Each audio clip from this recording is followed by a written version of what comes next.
నీలాల నింగిలో నిర్భయుడై వెళుచున్న హనుమంతుని బల పరాక్రమములు బుద్ధి కుశలత పరీక్షించిన దేవగంధర్వ సిద్ధ మహర్షులు పంపగా నాగమాత దక్షపుత్రి అయిన సురస భయంకరమగు రాక్షస రూపం దాల్చి ఆకాశమంత గొప్పదైన నోరు గలదియు సముద్రమును దాటిపోచున్న హనుమంతుడిని కొంత తడవు వరకు అడ్డగించినది. హనుమంతుడు దగ్గరికి రాగానే నోరు తెరిచి, వేల్పులు నిన్ను నాకు ఆహారంగా ఏర్పరిచినారు. నాకు ఎదురైన వారు నా ఆహారంగా బ్రహ్మ నాకు ఇచ్చిన వరము. దీన్ని ఉల్లంఘించడం ఎవరితరము కాదని తెలిపి తన నోట ప్రవేశించమని నోరు తెరిచింది.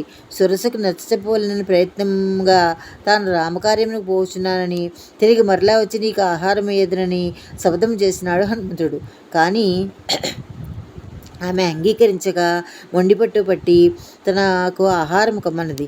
తన మాట లెక్క చేయకపోవు హనుమంతుని ఫలము నెరగోరినదై అతని ఎదుట నోరు తెరుచుకున్నదై నిలబడినది. అప్పుడు హనుమంతుడు నన్ను మింగగలిగితివేని మింగమని తన కాయమును పెంచినాడు. సురసియు తన నోటిని రెట్టింపుగా పెంచింది. ఇట్లు ఇరువురు పోటీపడి హనుమంతుడు 90 యోజనములంత శరీరము పెంచగా సురస 100 యోజనములంత నోరును పెంచి తెరిచినది. అంతటా హనుమంతుడు మిక్కిలి యుక్తిశాలి కనుక క్షణకాలములు తన శరీరమును గురుచపరచి బొటనవేలి ఇంతటి రూపమును దాల్చిన వాడై కడు వేగముగా సురస నోరు సోచి వేగముగా వెలుపలికి వచ్చి, నీవు బ్రహ్మదేవుడికి ఇచ్చిన వరము నెరవేరిందని తెలుపుగా హనుమంతునికి బుద్ధి కుశలతలు శ్లాఘించి సురస స్వస్వరూపం ధరించింది. దక్షిణుని 10 మంది పుత్రికల్లో ఒక పుత్రిక సురస.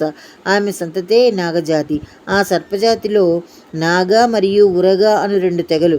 సురస సంతతి నాగజాతి, కద్రువ సంతతి ఉరగ జాతి.